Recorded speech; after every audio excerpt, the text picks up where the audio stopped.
Hi, my name is Greg Ponto-Suddy, and I am with the Turf and Boards and MASL Off the Wall. In this edition of Ponto Off the Wall, we are here with San Diego Soccer's midfielder Anthony the Iron Man Medina, affectionately known by his fans as M5.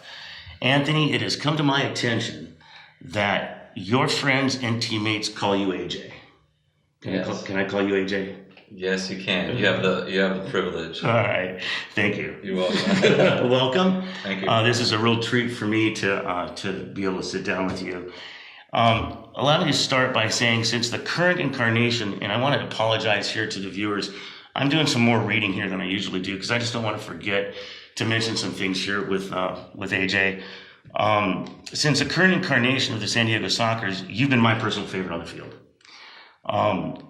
Many are aware that you're the only player that played in all 48 games during the winning streak.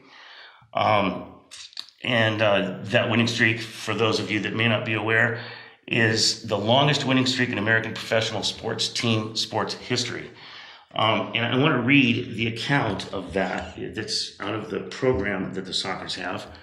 If I can find it here quickly and read it without my glasses. From December 29th, 2010 until January 27th, 2013, the San Diego Sockers put together the longest winning streak in the history of the United States professional team sports, winning 48 games in a row in the PASL, US Open Cup, and FIFA Club Championships. The team captured 5 trophies during that streak, winning 2 PASL championships, 2 US Open Cups, and that aforementioned FIFA title. Anthony Medina was the only Sockers player to appear in all 48 of those games during that streak, during which the Sockers outscored their opposition with an incredible 507 goals to 219 goals. And it goes on to read a little bit more, but I just wanted to sort of familiarize the viewers with that if they weren't already familiar with it. The Iron Man name, where'd that come from? I forgot which year that kind of started picking up traction, but it just season after season, I hadn't missed a game, right? And so that kind of playing streak started taking shape, right? And I mean, there was a lot that happened during that period of time. I mean, I remember Chris Toth was a backup goalie at the time, right? All right, and by the time the streak was over, he was a starting goalie for the team. Yes. And so, I mean, there was a lot happened with the team during that period of time. But to me, you were the player that made your teammates better. All right, there's a lot of kind of the unsung hero sort of thing, I guess. But I would like to, first off, I'd like to wish you a happy birthday. Thank you. All right. Thank you very much. We're still in the month. 2 week, we're trying to celebrate the whole month, but we're stretching it now. That's very cool. It was also cool that you had a birthday hat trick. Yeah. That was pretty neat. That was fun. That was pretty cool. And then your retirement hat trick. So in your 2 appearances, those last 2 home games, you got 6 goals. Yeah. That was feeling pretty good, you know. Pretty solid. Feeling pretty good about it right about What got you on the soccer field in the first place? You're a local San Diegan. You went to Valhalla High School in El Cajon. Correct. So what got you on the soccer field in the first place? Well, my first experience actually was just playing, rec ball at the Boys and Girls Club. Right. That was just, I think I started around 4. Okay. Wow. Yeah. Okay. So as an athlete, what angled you that way instead of other sports? That would just, it's funny. My background, I'm half Sicilian and half Mexican. Okay. So, culturally, those are huge games. It's in our blood. Absolutely. But ironically, my dad never, was a huge soccer player, never grew up playing soccer, so it kind of never really had any pressure or influence directly from my parents, right, which is huge. A lot of kids, that is where it sort of gets started. Right, exactly. So you have a parent or a father playing the game themselves, so they want their their son or daughter. But that really wasn't the case. But okay. Going outside of that, my cousins and I have a huge family. We all love soccer and grew up with the ball at our feet. Well- So that kind of pushed me into the game. What at was early age. what was your experience in high school at Valhalla? So grew up, got in the club soccer scene in East County. Played Hotspurs. That was my first club. That's right. I think it was under 8 or 9 was the first year I played club. Okay. And then played youth soccer out there. My whole childhood growing up, and then got into the high school game in Valhalla, which had a rich tradition. Okay, now I wasn't aware of that. Yeah, So. they had this was before, but they had as far as high school soccer goes, Right. a pretty rich tradition there. Right. So that's a good program to play for. how did you do on the field during your high school years? Yeah.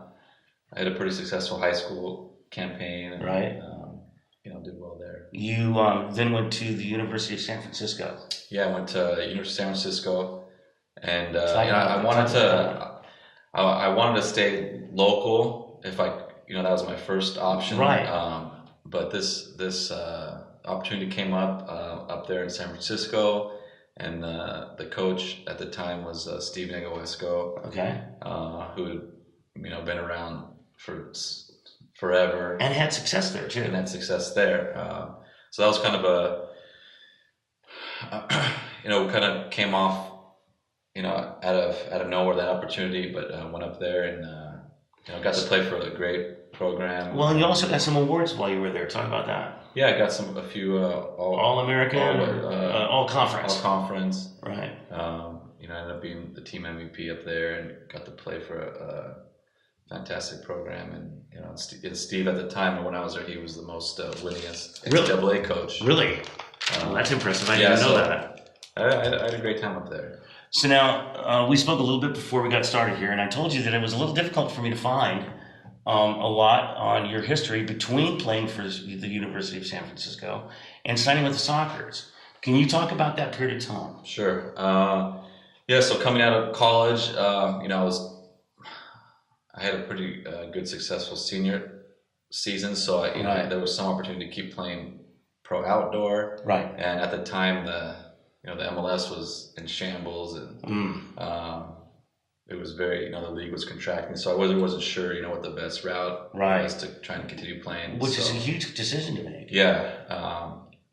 So I ended up, the old coach of the Earthquakes, who was Laurie Calloway, ended up taking a job back east in the A-League. Okay. And he recruited me to play out there. Okay, so that's where I went. What team was that? That was the Syracuse Salty Dogs. Okay, right. Okay, I'm familiar with them. Yeah. Okay. So spent some time out there. How was your experience on the East Coast? It was interesting. It was brutal. It's a little bit of a culture shock coming from the West Coast. The weather was I remember preseason training with snowbanks on that field, and couldn't feel my toes, and I said, man, this is it's gonna be a long season. Yeah. But no, it was great. I mean, the people were great. Right. They have a great sports culture and soccer culture back east. Yes. Got to play in, at the time, that was a great conference. Right. To play in. The level was high. And I really enjoyed it. So, what was it that brought you into the indoor game initially?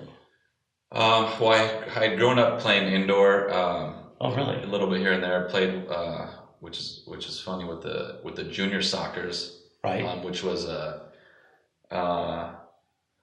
collection of some of the top club soccer players at the under 11, U12, U11 level in San Diego County. Wow. Okay. And they just put together a junior soccer team that would travel. Didn't even know about that. And play international tournaments. Wow. So that was my first introduction to playing. So when you came to the professional indoor game, it wasn't something that was completely foreign to you. No, I mean that was. I mean, we grew up playing rec leagues around here indoor. Sure. But organized. That was like my first experience of organized tournament. I was 12 years old with the junior soccer. Wow, that's really cool. That was fun. We played in a couple tournaments in the Midwest, and then went down to Mexico City. No kidding. So that was fun. Being a 12-year-old going to play with the Sockers in Mexico City. Who was leading that? Danny. he was a reserve player. Okay. But he coached, the junior soccer. I was completely unaware that program was even going on. Yeah. So that was, I don't know how long it lasted after that, but. This is the early 2000s? No, I 90s? was 12, yeah. Maybe 91, 92. Okay. Yeah. Okay. So, anyway, that was, then that, didn't play much organized indoor soccer. Sure. Then just, rec stuff. But, so when I moved back to San Diego, I kind of said I'm done, playing professionally. And, Okay. And then about a year or two later, the Sockers, came back. Right. And and they got started in 2009. Yes. They didn't compete that season. Right. The first season of the PASL. I guess they had a couple exhibition games or something like that. We played a few exhibition games here and there. Right. Against Stockton and some. But the team was organized. I mean, there was a team that was going. Yes. But they weren't actually on the standings. Right. On the standing board. Who got in touch with you to bring you onto the field, onto the team? Was that Phil or was that? Well, I mean, the soccer community is pretty tight knit. It's a small world, so there was some buzz going around saying, "Oh, the Sockers are coming back," and obviously being from San Diego, and hearing that, it was like, wow, that would be great if the opportunity came up. I'd love to play, for the Sockers. Wow, of course. At this stage of my life and career and at age, I thought it'd be cool to play, a couple years and. 1 or 2 years. Yeah, 1 or 2 years. Just have fun. Just have fun. Kick around, see how it goes. Yeah, see how it goes. Play up in Del Mar. That's it. So yeah, that buzz started going around, and I just started getting involved, and I knew a lot of the guys that were kind of starting it, but it was kind of like as you said, I hadn't really played professional indoor soccer, so I didn't really know. I didn't really know what to expect or how that would translate. I like to ask this question. Do you feel like the indoor game suits your personal style of play better than outdoors, or the other way around? How do you feel about that? It's an interesting question. I think I think some parts of my game suit the indoor game very well. But I think naturally, I'm more of an outdoor player. Okay. When I talked to Matt, when I asked Matt that question, he sort of recoiled a little bit, and it was like, oh no, I grew up playing outdoor soccer. Yeah. I love the indoor game because I have successes, but the outdoor game is what I grew up with and loved. Yeah. On the other hand, when I asked Craig that question, he was, oh man, absolutely indoor game suits me because I can't run. I can't run with these guys. Right. So how do you play into that feeling? Well, I mean, I'm naturally kind of like a attacking mid player, so I mean I like space to create, and make things happen that way, so naturally the outdoor game suits me a little bit because you have a little more time and more creative, but also I like using tight spaces with my feet, and I'm very playing off the comfortable. boards. Yeah, playing off the boards. So there's both sides. There's pros and cons to the indoor and outdoor. What was your take when the team was being put together that they were putting together so many local guys? I mean, it was exciting. Wasn't that cool? Great. It was. I mean, with Cheeky and later on Chris and yourself. Yeah. Craig, all these guys coming up from these local early careers, and living in this area. Yes. Did you, Paul Wright? Uh-huh. I mean, did you know some of these guys before you started playing for the team? Oh yeah. Okay. And it was a special thing to be able to do that. Because I grew up watching Paul Wright. Yeah. Yes. And he was someone that I was like, well, to be able to play in the same team. Was someone who had so much and success in the indoor game. It was just bridging. Because he really bridged the gap of the generation. Absolutely, he did that connection. Absolutely did, and to keep himself fit enough to play. Yeah, and Aaron Susi's another local guy. Absolutely, yes. That he had come back. Absolutely, yes. So having veteran guys like that. Right. When you had a bunch of these outdoor players, it was crucial in that transition,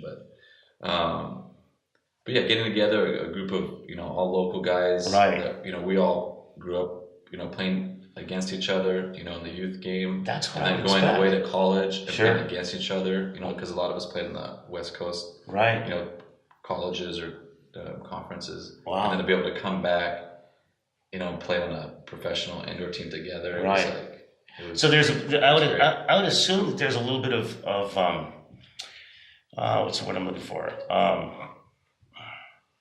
Well, just to be able to make the San Diego Sockers come back with the flair that the team name represents. Right. Okay, when they hit the ground running, and right away a championship or nothing. Right. You know. So when the PASL started, it wasn't long before that they were there. Yeah. I mean, the Sockers became the team to beat. Right. So let's talk about those years as the Sockers won. I mean, they won 4 PASL championships, 3 U.S. Arena Open Cups, the FIFA International Tournament, and Europe, and 48-game winning streak, and you're part of all of that. So let's talk about those years, those early years. Yeah, that was, you know, a little bit was uncharted territory because, you know, like you said, it was a you know, group of outdoor players, Right. you know, that were transitioning into the indoor game, Right. you know, with a few veterans. So it's kind of, we didn't really know what to expect, but we knew that we were carrying, you know, the Sockers logo, you know, Yep. and we're trying to earn the respect of, you know, all the, you know, the past generations that Right. had so much success. So it's like, you Absolutely. know, we had a heavy burden to carry. Right. At the same time, you know, we didn't have much indoor experience, so it's kind of like, well, Right. you know, we had a great talented team, and I was going to say, we you know, we put together a lot of skill. We knew, you know, we could have success, but it was just kind of like, we wait and see how this plays out. Right. So that, but we did have we had a lot going for us with just putting together a great talented team. Right. We all knew each other, and the chemistry was great. Right. I was going to ask about that because that's one of the things that the early years was with the Sockers was so big in their successes was the team chemistry. Right. The guys on the field, although they may or may not necessarily be buddies off the field, on the field they were just huge.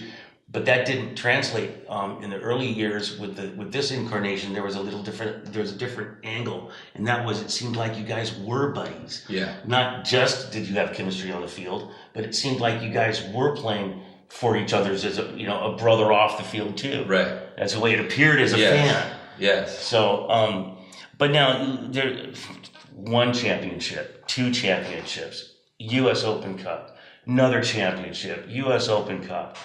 As a fan, I'm sitting there thinking, oh my gosh, I mean, for the beauty of this league, for the game to go on, other teams have to have a feeling that they might be able to win. Right. I mean, the Sockers are just owning this thing. Yeah. You know, what did any of those years specifically stand out? I mean, 4 championships in a row. Was any one of those any more significant than the other? Well, I want to say, I mean, obviously the first one was very special because it was like, you know, we just felt we accomplished so much. And that was a little bit of a different angle because they were playing a Mexican team with a Mexican national champion, so to speak, for that league championship. Right. Right. So I thought that was a very special one, and I couldn't think of a better way to just kick off this latest generation of the team, and you know, to gain some respect, and then just for everyone involved, it was like, you know, okay, you know, let's just keep this going. Yeah. And so I thought that was a big one. But yeah, I mean, and it just kind of became a mindset for us, and we didn't look back. So do you feel that it's true that when a team has a winning or losing attitude, that the team sort of as a whole becomes this body that knows they can do this? 100%. Okay. Yes.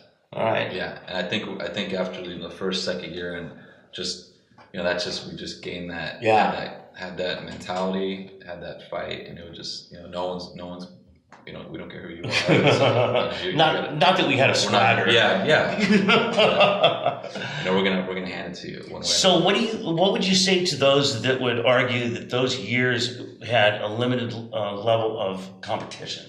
That there were a lot of teams, but that a lot of those teams wouldn't really match up on the field. Yeah. No, I think I mean definitely. I think the level, over the years and with the combining of the league, it's obviously right, raised the level of competition and included some of the bigger teams. right, I mean, you can't argue that. right. I was going to ask you, what is your personal take about the forming of the Major Arena Soccer League when the two leagues came together? Yeah, we all wanted that from the beginning. Good. I mean, that's. It's wise, I think, not to have two different competing bodies out doing the same thing. It doesn't play well for the media. It doesn't play well for the sport overall. Just for credibility and just from a competition standpoint, right? You want to be playing against the best players, the best teams, Absolutely. year in and year out. But I mean, not to take anything away from what we did. I mean, to win that many games, to be that successful for that many years, whether it's whichever league, it's still. Well, and it's not to say that the Sockers were the only solid team out there. Right. I mean, there might have been half of the league that didn't meet the standards. Exactly. But half of the league did. Yeah, exactly. Right. So and then the FIFA competition in Mexico. Yeah, that was pretty brutal. That was brutal. And Monterrey was a solid team. Oh yeah. Yeah. That was not easy to go down there and win. I think we played. I can't remember. It was like 4 or 5 days in a row. Right. And it was just. And it was just moving along advancing as it went. Yeah. And it seemed to me, watching that happen, that the inevitable matchup was going to be Monterrey and San Diego. Right. And that was a tough game. Yeah, it was. Especially at the end of a 4 or 5 days. Right. Right. I remember going down into that competition thinking this is gonna be hell. Just the way it was set up. But right. That was, to come out of that, and continue that winning streak was right. And the streak continued through that, and then beyond that. Right. So it just kept on going. What is your feeling about the Sockers playoff in exits the last couple of years? Okay, so I mean, you got a solid team. That's a big turn. That's a 180. Right. 180 question. Right. I mean, so you got these guys. The team is it's a good team. The last year of the PASL, the Sockers lose to Las Vegas, and then they lose to Las Vegas again, and then Solis comes on the scene, and they become the arch rival now, right? Heartbreaking. Talk about those last few years of. Yeah, I mean I think it was a point where our team where we really had to look at ourselves from organization, players, and saying, okay, we've had 4 or 5 years of success, and then to be hit with some of those losses, like, okay, we lost a little bit of our our winning edge, whatever that is. And they were good seasons. I mean, the team. They were good seasons. It was just when we got to those games, we just weren't right. The one in Las Vegas in the rec center. Oh, that was brutal. That was brutal. I mean, in my opinion, that we should never. I agree. Played that game at that venue. Right. I mean, right. That's a whole different discussion, but I mean, those were both tough ways to go after having great regular seasons. And Las Vegas was a good team. Yeah. They were a solid side, but the setup, bringing you guys into that venue under the circumstances, it was a kind of, if I remember, it was kind of a last minute deal as to where the game was going to be played, right? And then playing that in those conditions was brutal. Yeah, I mean, you don't want to determine. You both had to play on the same field. The same field. Right. I get it. Yeah. So the Sockers have brought in some players for speed in the last couple of years. Right. My take, sort of with the discussion we were having a moment ago, was that might have been the problem with the team going through those. The Sockers didn't have the speed. Yeah. They had the skill. Right. But they couldn't run with. Yeah. Couldn't run with the other guys. So some speed has been brought in the last couple of years. Yeah. What do you think about that? How's the chemistry with those players? How's that team chemistry now? Yeah, it's I think it's we got some great additions, and it's brought that balance back to kind of where I think it needs to be. Right. And I think as as our team was aging, and we had to find some new pieces. Right. I think that's what what we've done. Which is what any team has to do. Yeah, which is a natural progression. But I think we've found some pretty good pieces to. And they've bought into the soccer style, and you guys, you veterans, have been able to. I mean, some of these guys are still really young. Yeah. And making sort of a team style, because there's different styles of play out there, and it looks to me like the Sockers are sort of playing their own style now. Right. So this season, let's talk a little bit about this season. The San Diego Sockers started this season strong, man. Yeah. I mean, 10 games in a row. And then there's a mid-season little dump there. Yeah. The game in Sonora was a real tough loss. Uh-huh. But the game in Ontario was the one that really that's the one that really hurt to watch. Right. I took the trip up there. I was watching the game, and I kept thinking these guys are going to have to burn out.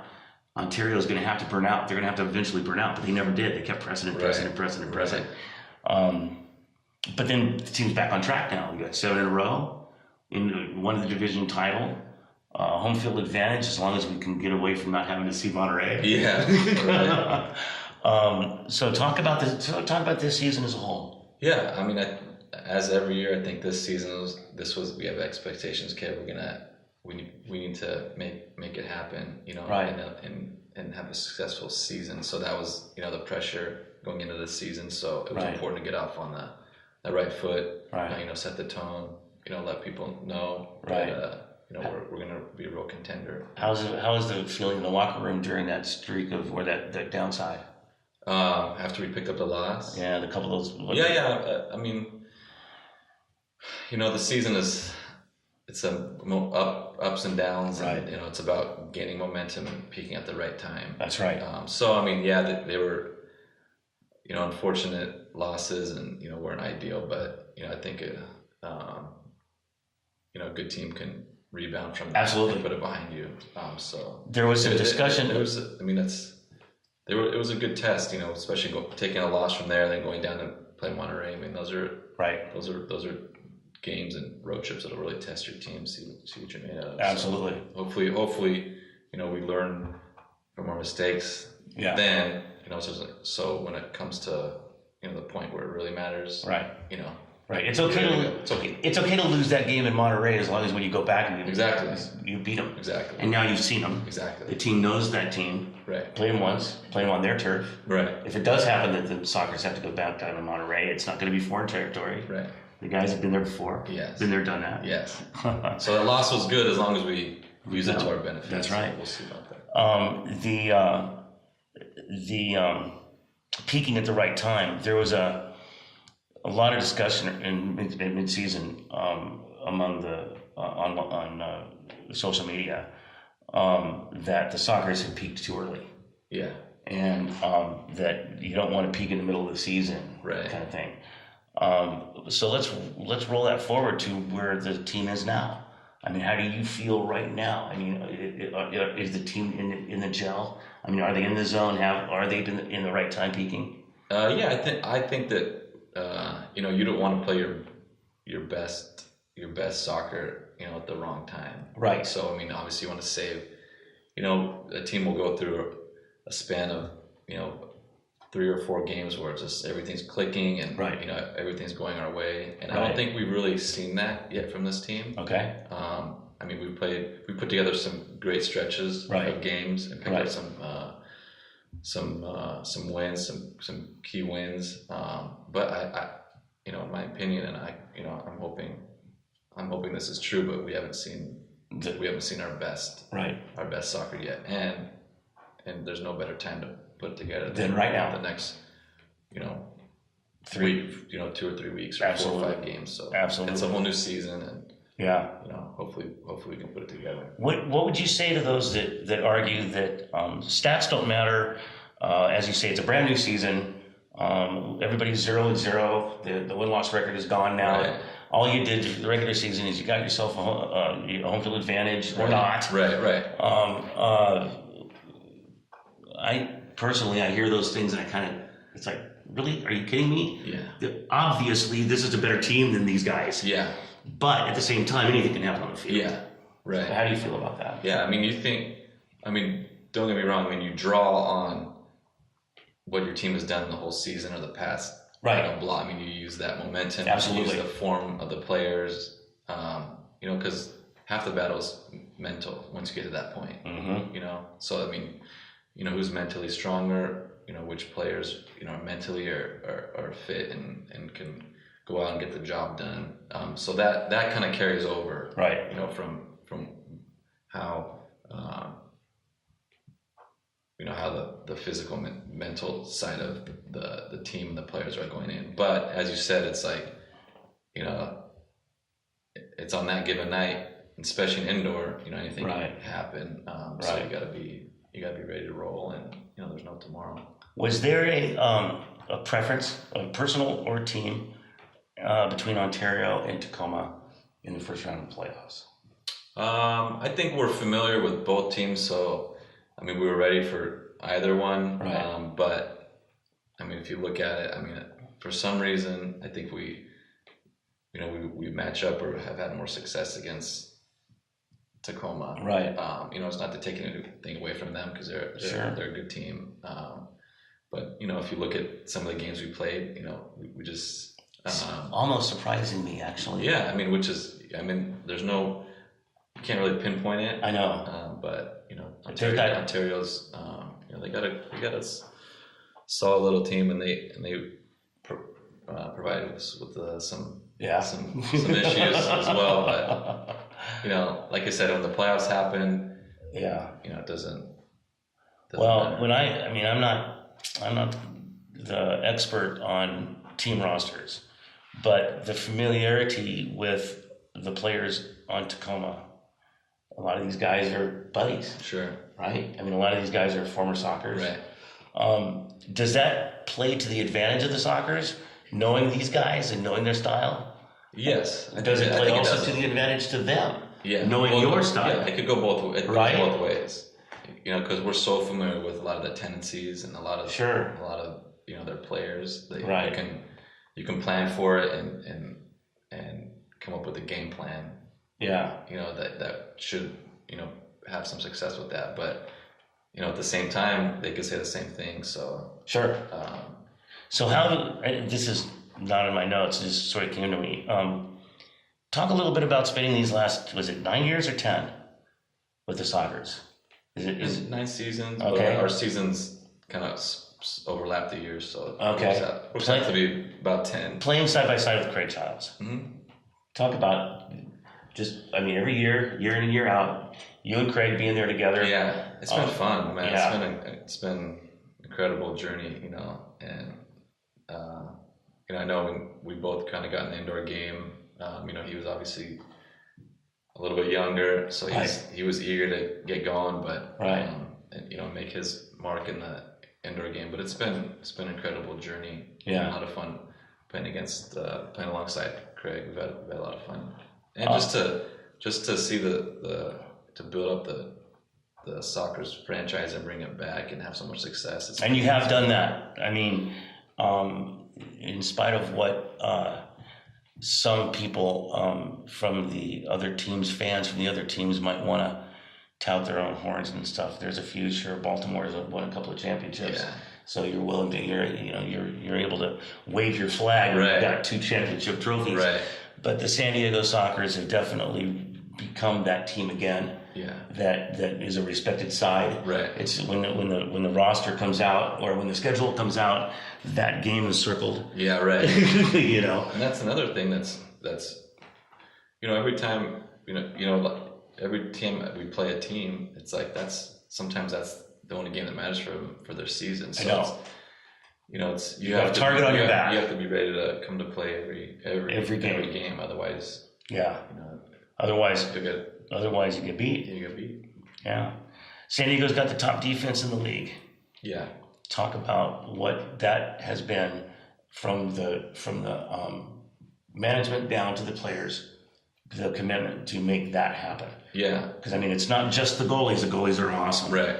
but the defense has just been huge. Yeah, I think we really have drilled that point home since the beginning that we're going to pride ourselves on playing good defense and and work our way up from there. Right. So we have one of the most talented offensive teams. Sure. We can score goals a lot of different ways. Right. So that's going to be there. Right. If we can really focus on our defense, I think we'll have a lot of success. So that's really what we've focused on and preached. Do you feel that is something that started real strong with Sean Bowers coming on as the general manager?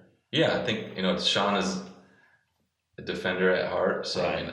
I think a lot of he knows what it takes to win. Right. And so I think that's been kind of pushed down, focusing on defense. So one of the most crucial statistics out there is goal differential. Mm-hmm. So that's just not the fact that the team isn't allowing goals, but it's also that the team is scoring goals. Yeah.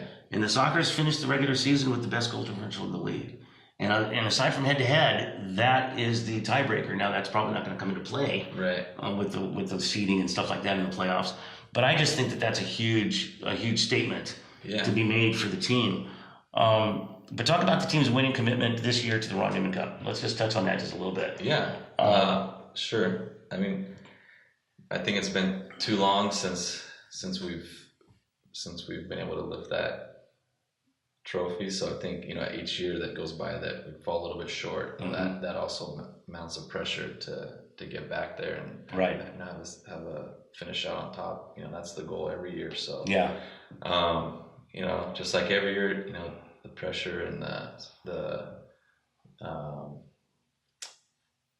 the expectations are there. So AJ, yesterday when he learned that I would be speaking with you, former general manager and San Diego sports talk legend John Cantera told me to tell you hello. Oh, okay.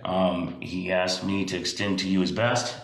He spoke very highly of you. He and I agree that you've not really ever received all the credit that you deserve, as far as the spotlight, if you will.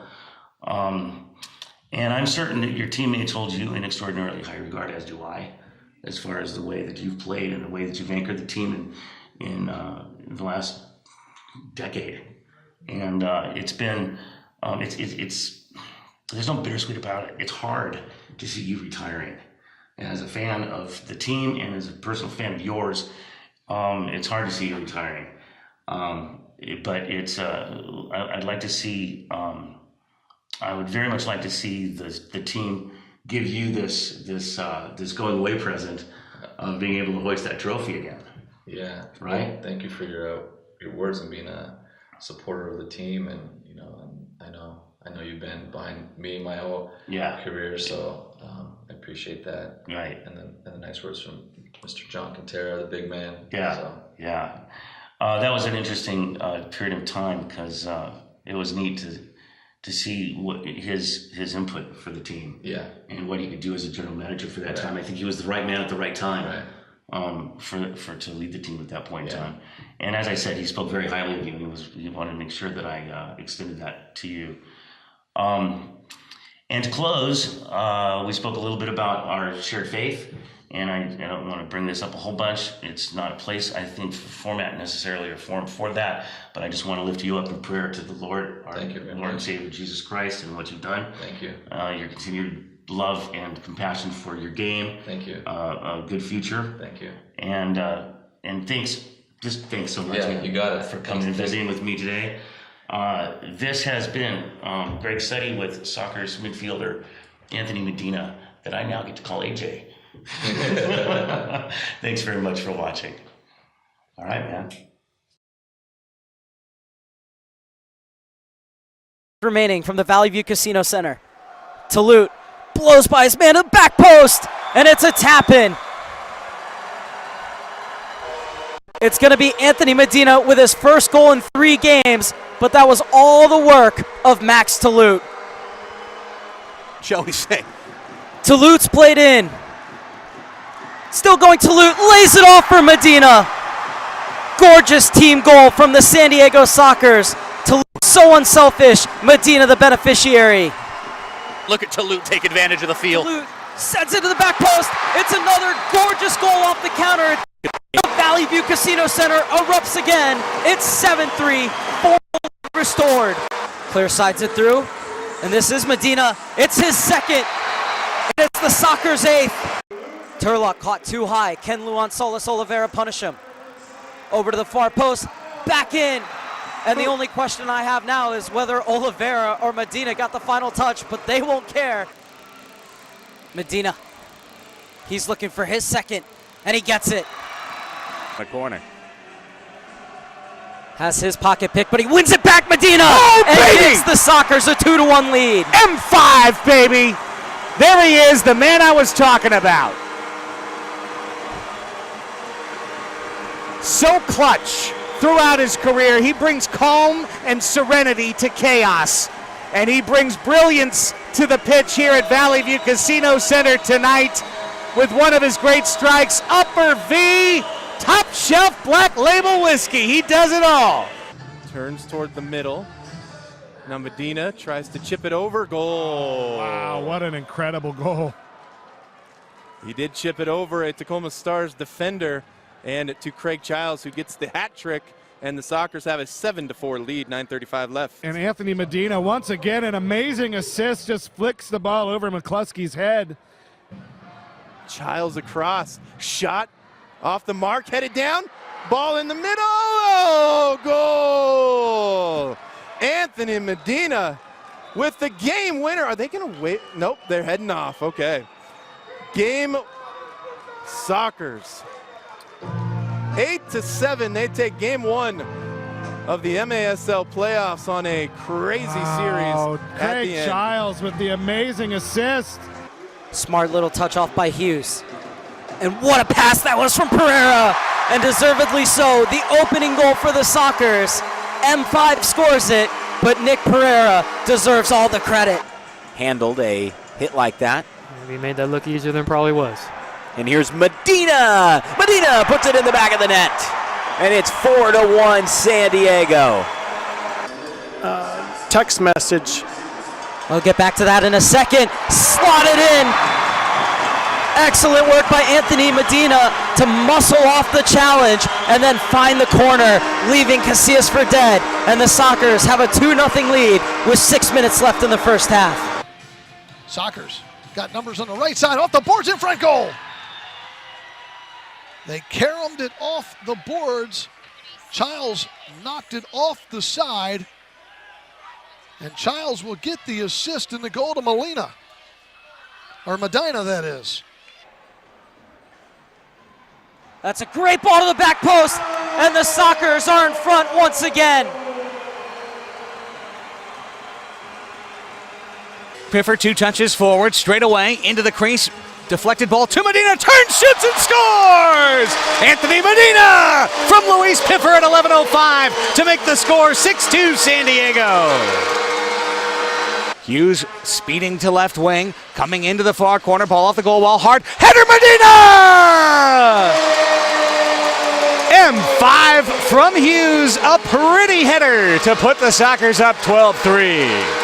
Eddie on the right wing, step over to his right foot, into the crease. Childs to Medina, he scores! Anthony Medina! Childs touched it to him in the crease for the assist, and it's 11-5, San Diego. Quickly up, shot by Aaron Anderson, just goes underneath him, and San Diego answers right back. Actually, they're giving credit to Anthony Medina with the goal. Oh, excuse me. And boy, what an answer. Now Pereira with a little fake, in between 3 players, rolls it right wing to Medina, he scores! Not real strong in pursuit there, or possession, Gerardo Villa. Coming the other way, Aaron Susi. Medina asks for it up high, gets it, heads and scores! M5's got the goal, and the point for Doc Susi is the 200th of his PASL career.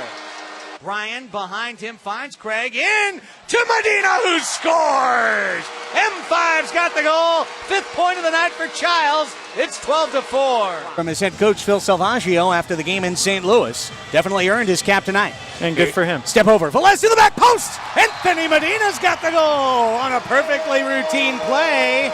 Medina left there like the wooden Indian to stand at the back post. And Medina flicks it out wide. And now Medina running on. Great pass to him from Childs. Medina is in over Leon and heads it into the empty net. 3-1 San Diego Sockers. Medina and Childs combining the perfect counterattack.